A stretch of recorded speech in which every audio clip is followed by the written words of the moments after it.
this time. For the royal appointment. No royal reporter worth their salt would even consider using the methods Bashir employed. It was highly unethical. Yeah. Not gonna say more yet, although I want to. First sentence. It was arguably the most sensational royal interview ever conducted, and until Harry and Meghan met Oprah Winfrey, was unrivaled in its controversy. Pause.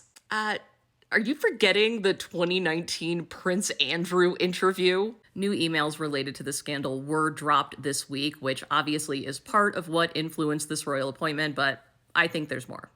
Interestingly, the author of this piece only quotes the Duke of Cambridge's statement after the 2021 report came out related to this interview and not Prince Harry's. The brothers have two different takes on this. William feels like it contributed to her paranoia, her isolation, and influenced what she eventually said. Harry agreed that while the way the interview was obtained was absolutely disgusting and deceitful, he believed that his mother would have said exactly what she had said, even if the interview had been obtained in a normal, ethical way. Time again, journalists like me are accused of being liars, of making it up, of refusing to name our sources, even when we have written perfectly accurate, fair, and contemporaneous stories.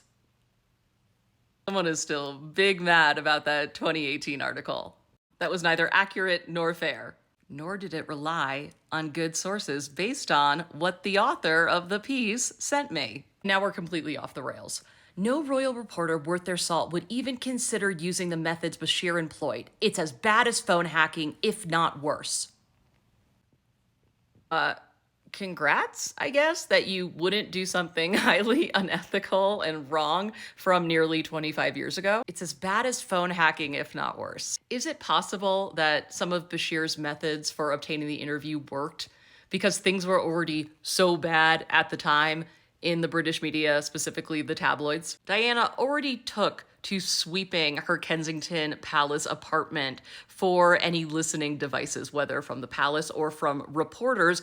And in the end, turns out she was right because she was aggressively phone hacked. Both are bad. In the instance of the interview, he resorted to unethical measures and forged bank documents to secure an interview with Princess Diana. But Diana then answered his questions. Phone hacking happened on a massive scale and it ruined lives. It acquired things that famous people said that were not meant for public consumption. It was an invasion of privacy. If a print journalist had been found to be doing what Bashir did, they would have been fired and the newspaper probably threatened with closure.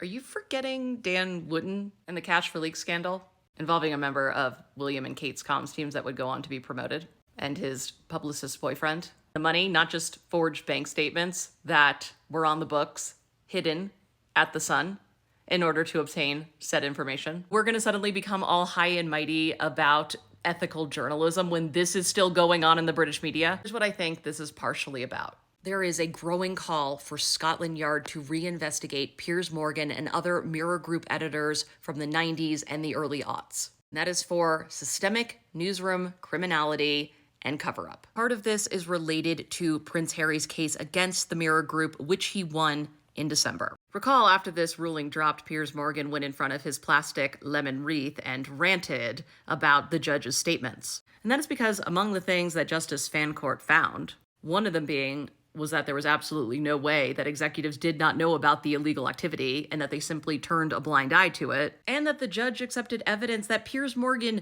knew about phone hacking at the Mirror, which is something he has always denied. We're talking illegal activity such as phone hacking, such as obtaining actual bank statements of royals and other celebrities. The author of this piece mentions that it feels weird that Prince Harry, the, quote, media reformer, isn't focused on this and is instead trying to, quote, censor the tabloids. Two things can be true.